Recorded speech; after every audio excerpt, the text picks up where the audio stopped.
This is America, and this is Congress, where laws are written and decisions are made that not only impact the country, but the entire world. With so much at stake, like future funding for the Iran war, is now the best time for Congress to be taking a long summer break. And with an empty Capitol, how does that affect presidential actions that need congressional approval? We'll have more on that in just a moment, but first, here's Alex Markward in our Washington studio. Thank you, Matthew. It is Flyout Day, as it's known, on Capitol Hill, and the last rush of votes before the Senate goes home for the next 5 weeks. The last-minute list is long, it is varied, it is uncertain. Russia sanctions, funding to keep the government open, a voter ID bill that the president has been demanding, his nominee for attorney general, and other top confirmations. But not the war with Iran. With troops dying, costs climbing, and the weapons stockpile dwindling, the Senate is set to leave town without a vote to fund that war or to stop it. The House of Representatives is already gone. So how much is the Senate cramming in, and what are they leaving on the table? What are they failing to address? In a little bit, we'll get into the politics of all that. But first, what's actually happening right now and why Capitol Hill is largely empty for the next month. Let's get back to Matthew Torres, who breaks it down. It can be difficult to take recess like when we used to in school. Americans traditionally work up to 240 days a year and on average only take 11 days off. But if you're in Congress, House members are only in session for 119 days this year. Over at Senate, it's 149 days. Each chamber's majority leader is responsible for coming up with the schedule. Let's look at the 2026 congressional calendar. The U.S. has 11 short and long recess periods, which include some holidays. The U.S. Senate has under 10. August is typically Congress's longest recess period, although when lawmakers return in September, they then take another extended recess in October because of the midterm elections. Throughout history, there have been cases when members had to be called back early or when recess was altered. Like in 1994, during a heated debate over health care legislation, Senate Majority Leader George Mitchell delayed the Senate's August recess. In 2005, Congress returned early to pass emergency relief and funding packages following Hurricane Katrina. In 2018, Mitch McConnell canceled most of the Senate's August recess to pass a spending bill and address a backlog of pending judicial and executive branch nominees. Similar to other countries, the number of days U.S. lawmakers spend in session vary each year. In Australia, the average is 67 days over 20 weeks. The UK House of Commons sat an average of more than 170 days over the last 4 sessions. And in Canada, the House of Commons sat for only 72 days, the lowest in 80 years. Matthew Torres, Al Jazeera, Washington. It is a tricky time to be on a lengthy break because it's close to an important deadline next month. September 30th, that's the end of the fiscal year here in the United States, with massive financial consequences for government programs if funding isn't approved. At the same time, several major policy battles have also stalled in the Senate. So there's a lot of work to do, but not a lot of time to do it. And President Trump is losing patience. Everybody call John Thune at the Senate. He's the leader of the Republican Party, and tell him to get this stuff approved. So how much authority does President Trump have while Capitol Hill sits empty? And what does it mean for the likes of the Iran war and other pressing matters that need congressional approval? Al Jazeera's Tanya Nouri takes a look at the knock-on effect for the White House. This Marine sentry standing outside the West Wing of the White House signals that the President of the United States is inside of the Oval Office working. Just down Pennsylvania Avenue, the halls of Congress are largely empty as lawmakers have left town for their month-long summer recess. America's Constitution separates power into 3 branches, so no single institution governs alone. Congress writes the laws, the President carries them out, the courts evaluate them. Present. But Congress does not work in Washington around the clock. The modern, legally mandated, and scheduled recesses trace back to the 1970s and are built into the legislative calendar each year. They have a USA. Now, Congress is in session for less than half the year. When are you going to start doing your job? While much of the lawmaking process slows during the scheduled recesses, it is, in part, designed for them to return to their home states to interact directly with their constituents. Totally within the executive branch of government. The president, however, does not get a recess. The executive branch is active every day, enforcing federal law, responding to crises, and overseeing the military. The United States military began major combat operations in Iran. This has been on display in several military operations ordered by President Donald Trump this year. From the U.S. extraction of Venezuela's Nicolas Maduro in January to the latest strikes on Iran that began in February. Both were launched on a Saturday when Congress was not in session. The Trump administration argues those actions fall within the president's constitutional authority as commander-in-chief, which is why he did not first seek congressional authorization. Some lawmakers have disputed that interpretation, continuing a long-running debate over presidential war powers and the use of American forces. But executive power only goes so far. When it comes to passing legislation, the president still needs Congress. That's why Trump urged Senate Majority Leader John Thune to cancel the August break until it passes the SAVE Act, an elections reform bill that he has described as his #1 priority. Thune responded by saying it's not in anyone's best interest to stay in Washington, since there is not a clear path to getting a result. So, even though the White House doesn't close for the summer, the president's biggest domestic concern will remain on hold until lawmakers return to Capitol Hill. Tanya Nori, Al Jazeera at the White House. And let's bring in our experts to discuss this. We have former senior congressional aide and geopolitical advisor Rina Shah and political analyst and former Democratic congressional staffer Eric Ham. Rina, Eric, thank you both so much for joining me. So the recess schedule is set, obviously, well ahead of time. Rina, we have this whole rash of votes taking place today, other things that are not being voted on today. How much and how important are the items that the Senate is leaving on their plate as they head home for 5 weeks? The plate is full as they leave and very important with the best stuff you could have for dinner. So it's almost as if they're passing up a great opportunity. But obviously, Leader Thune cannot pull votes out of thin air. And that is where a great many Republicans are sticking with him, understanding that as loyal as you may want to be, as much as you want to do the best thing for the party, or you may want to kiss the ring of the president, who's also in your party, you can't do what's impossible given Senate procedure. And look, they're leaving with the Iran conflict still grinding on. The funding clock is ticking towards September 30th. And the constitutional questions around the war powers are still hanging out there unanswered. So I think this, to me, really defines this Congress, this moment, because I can't recall in recent years the Senate Republicans feeling this weight on them and not sure how it can be lifted. They know that leaving like this is not leadership. It's political risk management dressed up as a recess. Eric, what's your take? Well, I agree with the political risk management because they are looking at a very, very dismal election outcome. And they recognize they got to get back to their respective districts because right now, President Donald Trump's approval ratings are rapidly cratering, as well as their prospects of holding the Senate. We know that there are 6 seats potentially in the Senate right now that could shift the balance of power in all of Congress right now. And right now, Democrats are leading in all of those races. And so what they are recognizing is they have got to find a way to try to stop the political bleeding.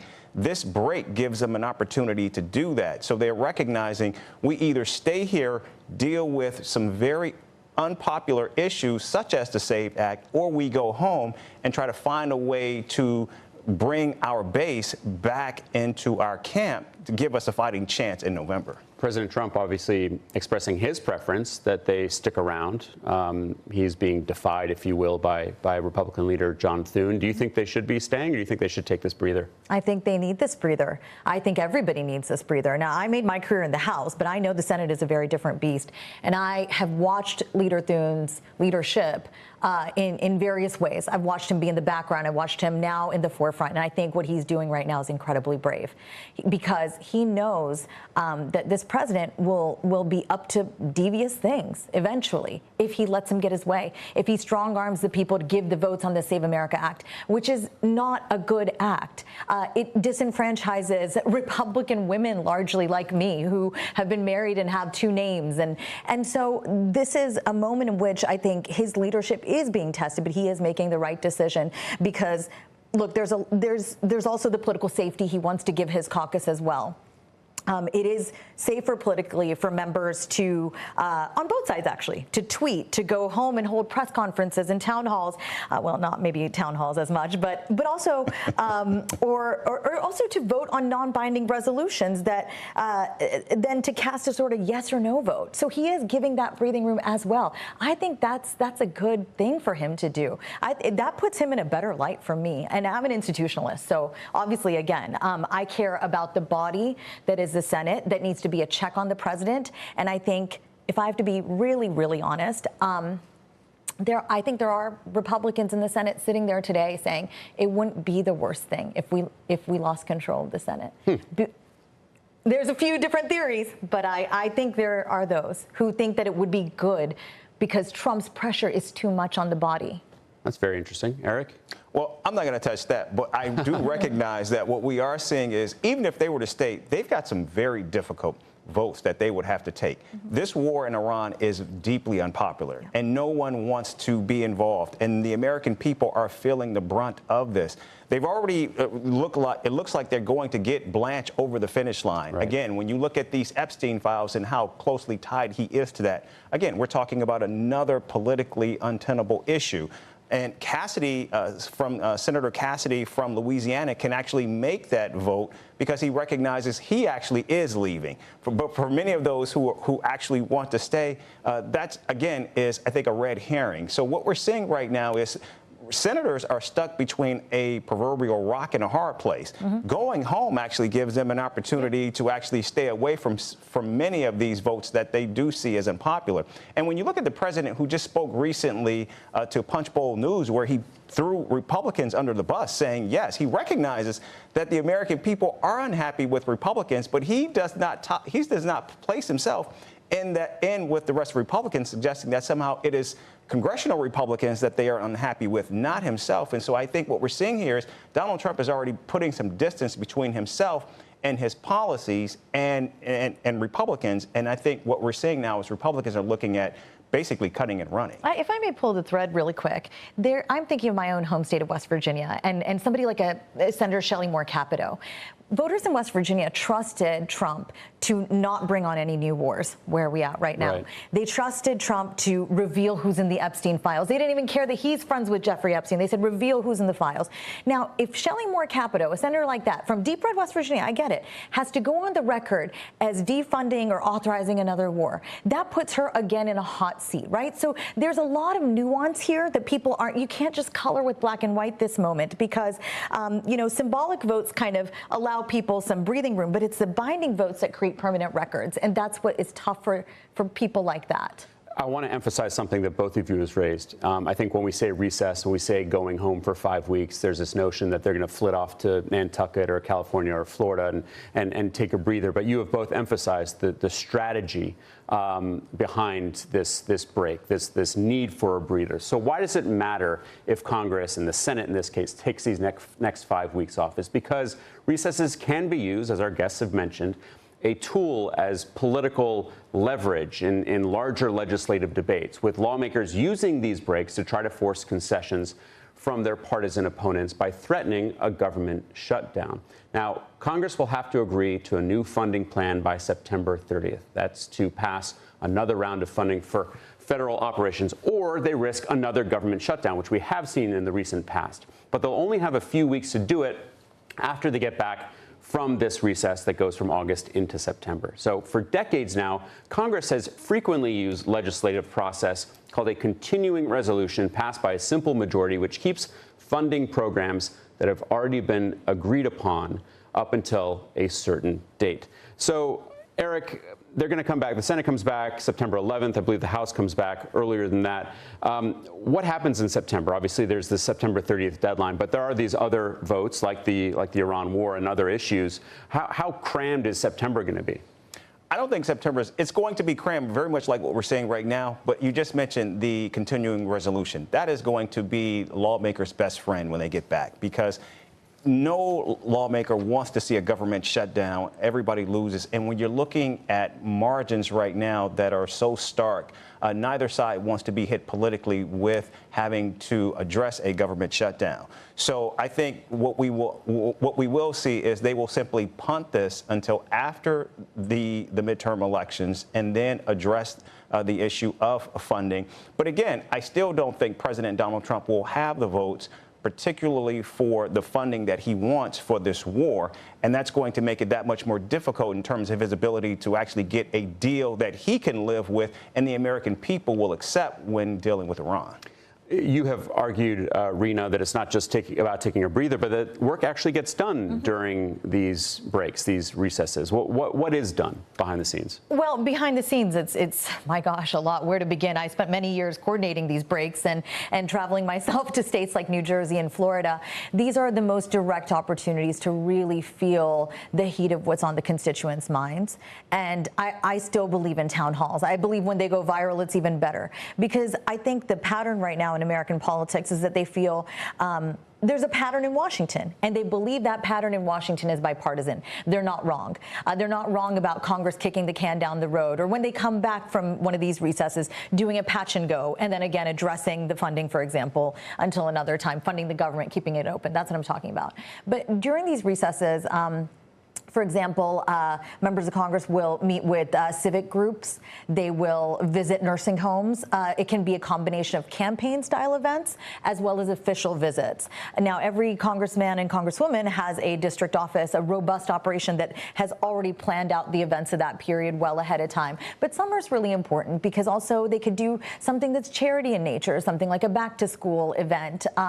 Right now, the economy is especially difficult for working families, and that's on both sides of the aisle, and especially for families that are reliant on a sort of cheaper goods that we traditionally have gotten from China. If I were still in Congress, I would set up a kind of back-to-school event talking about, really what the conflict is about, because a lot of people are confused out there. They're not watching television as much as they used to. They're getting their news from their phone, and increasingly that news is partisan. So we are facing an incredibly difficult moment for American lawmakers, because they almost feel darned if they do, darned if they don't when they go back home. It is up to their staff to make it feel light for them and to connect them properly with their constituents. I'm talking face-to-face, sitting this close. I was just going to say face-to-face interactions with their constituents. That's arguably one of the most important parts of the job. Eric, I saw you were about to jump in. Yeah, but we cannot underestimate how difficult this moment is going to be, especially for Republicans who've got to go home. And we know President Donald Trump has already said that he wants to cut funding for Head Start. We know that Part D Medicare prescription drugs is cut. We know that American families are spending more as a result of tariffs, $1,700 to $2,500 per family. These are very, very difficult issues, to say nothing of gas prices right now. How lawmakers are going to defend this, particularly Republicans, that is going to be especially hard for them. So while this is a great time to go home and try to hone that message, to try to find a way to stop the political bleeding, make no mistake, they are going to be facing Republicans firing squads when they do go home. So these are not normal times for many of them when they do head back to their respective districts. The failure to hold votes and the failure to get things done certainly contributes to how Americans perceive Congress and their approval ratings, which continues to fall. I want to take a look at that because there's a lot of talk about Trump's approval rating, which according to at least one recent poll reached a record low. But we hear less about Congress, and that's in part because it has been so low for so long. There's not much faith among the American people when it comes to Congress. Look at these results of this Pew poll from just last month. 72% of American adults say that they have an unfavorable view of Congress. It is a continuation of a recent trend that began in 2021, so 5 years ago. Just 25% currently have a favorable view. That is down from 35% 6 years ago.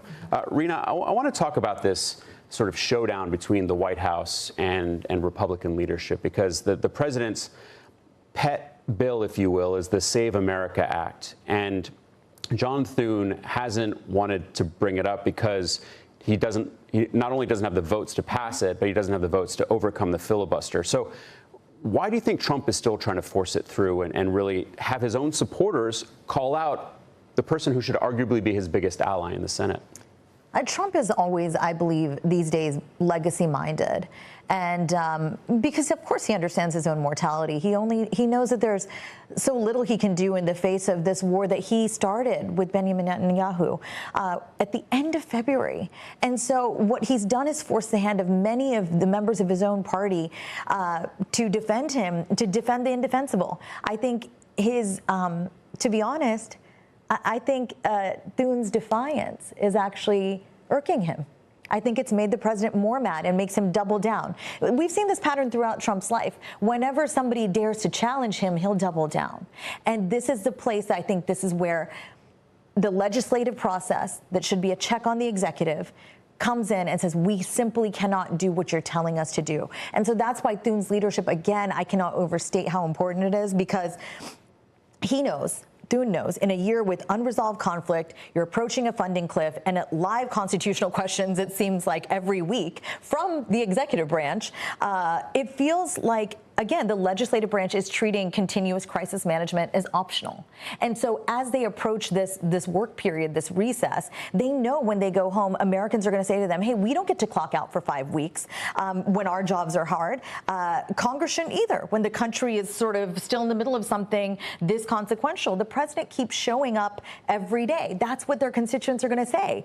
And Congress is choosing not to. I think in the face of that, they're just going to have to say the president is asking us to do something we simply cannot do.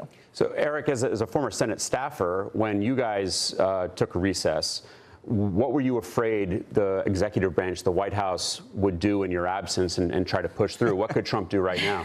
Well, I was working for a lawmaker in the Senate from Florida, and he was a huge target of the Republican Party. So it wasn't so much what they were doing during recess. They were actually doing it all throughout the year in terms of going after us. And, of course, one of the biggest issue was moving that aircraft carrier from Florida to Virginia, which would have cost thousands upon thousands of jobs. And that was a huge concern of ours. And so that was an issue that we were seeing play out that certainly gave us pause. And of course, we had to double down on that. Luckily, there was the issue of appropriations, which members of Congress could actually have an impact on. So that was something that we were focusing on. President Donald Trump, however, is a very different animal. He has used power in a way very different from any other president that we have seen, even Richard Nixon, because President Donald Trump is willing to shatter norms and also skirt the law to actually get things done that he believes makes sense. And so I think what we're seeing now is, while Congress is attempting to try to put up a wall and be a viable check on the president, I think Rena's correct. What we're seeing here is a president who oftentimes says that he can do whatever he wants to do, not recognizing those limits to his power, and of course the powers that the first branch of government, the Congress, actually does have. And so I think what we're seeing now is a very healthy tension, and that tension could very well come to a head as we get closer and closer to those midterm elections. I think that's a great phrase, the healthy tension. That's what I have in private conversations with senior members of the House or the Senate. And I just think the tension needs to come back instead of this loyalty test. They're frustrated by it. I'm talking about Republicans. Yeah, that's a great word, and I'll borrow it as well. When you look at John Thune and the position that he's in, I mean, the president went out and essentially tried to weaken the Republican caucus by supporting challengers to people like Bill Cassidy, John Cornyn. So how do Republicans in the Senate respond to something like that? Are they expected I guess Donald Trump expects them to stay lockstep, but they're not going to. I think they trust Thune. They've known him a long time. They've seen him in the shadows working hard. They trust that decisions he's making right now are the best for the caucus. Because some people will say if Congress wants to reclaim its constitutional its role, its authority, then it has to stay in the room and take the hard votes, not just the easy ones. Well, the moment is calling for something else, because the president, the person they're supposed to be checking, has made it so difficult for so long that I just think, again, it's all come to a boiling point, and Thune is the adult in the room. He's actually giving his members what they need, and so I think that's why they're following him, many of them.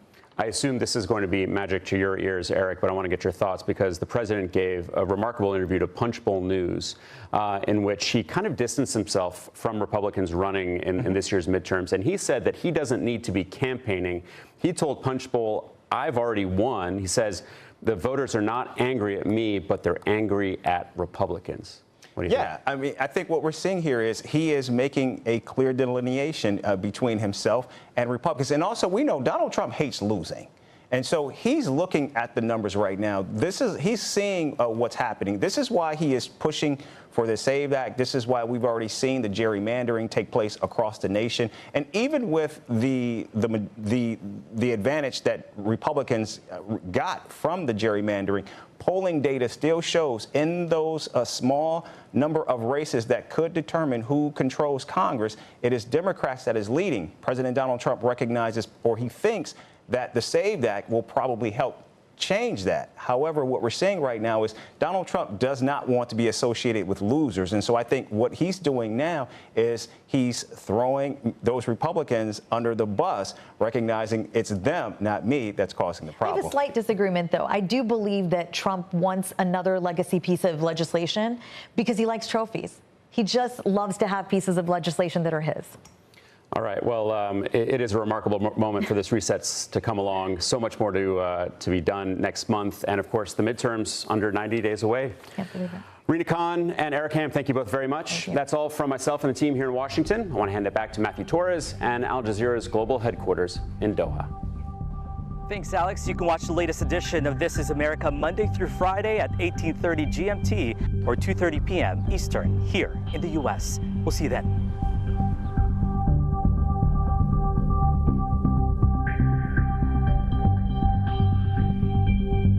The latest news. A steady stream of people are slowly heading